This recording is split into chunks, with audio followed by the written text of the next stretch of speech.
जनतेच्या न्याय हक्कासाठी प्रजासत्ताक न्यूज सदैव आपल्यासोबत।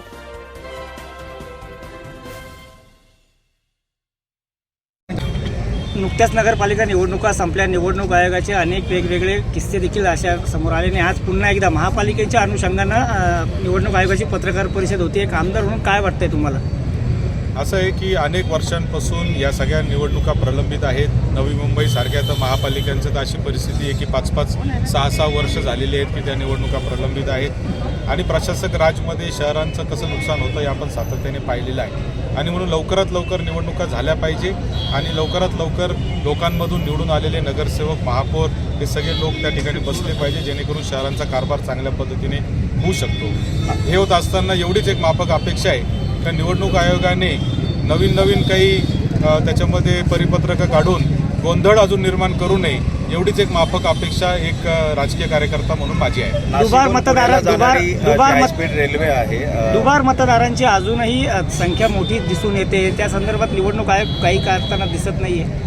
दुबार मतदानाच्या बाबतीमध्ये एक मोठा ड्राईव्ह होणं गरजेचं आहे कारण जवळजवळ सगळीकडेच दुबार मतं असतात। ते दुबार मतं काही ना काही कारणाने असतात, कधी ते मुद्दाम असतात तर कधी ते चुकून असतात तर कधी कधी स्थलांतरामुळे असतात, असे अनेक कारणं त्याच्यामध्ये आहेत आणि म्हणून ते एक ड्राईव्ह घेऊन जे आहे ते सगळ्या निवडणूक आयोगाने ते केलं पाहिजे।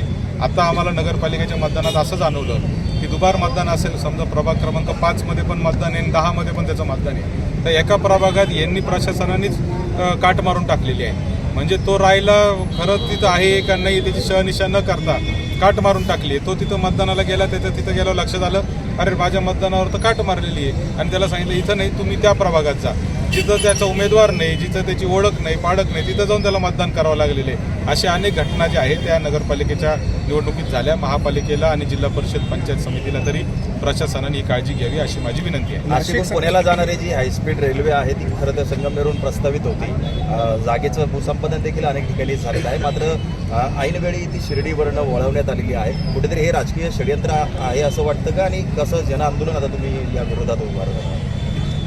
Nashik Pune semi high speed railway जी आहे ती या विभागाला, या भागाला एक वेगळी विकासाची दिशा देणारी रेल्वे आहे। नाशिक आणि पुणे हे दोन्ही औद्योगिक शहरं आहेत, या औद्योगिक शहरांना जोडणं आणि 2 तासामध्ये नाशिकहून पुण्याला जाणार अशा पद्धतीची रेल्वे सिन्नर, संगमनेर, राजगुरू, चाकण मार्गे पुण्याला जात होती।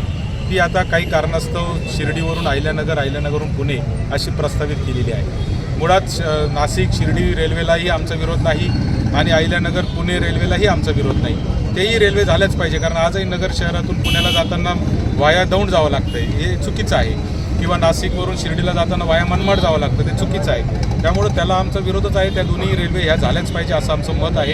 हे होत असताना मात्र ज्या मूळ उद्देशाने ही रेल्वे नाशिकपासून पुण्यापर्यंत ठरवलेली आहे तो मूळ उद्देश जो आहे तो साध्य होण्याच्या दृष्टीने मला असं वाटतं की सरकारने सकारात्मक राहिलं पाहिजे।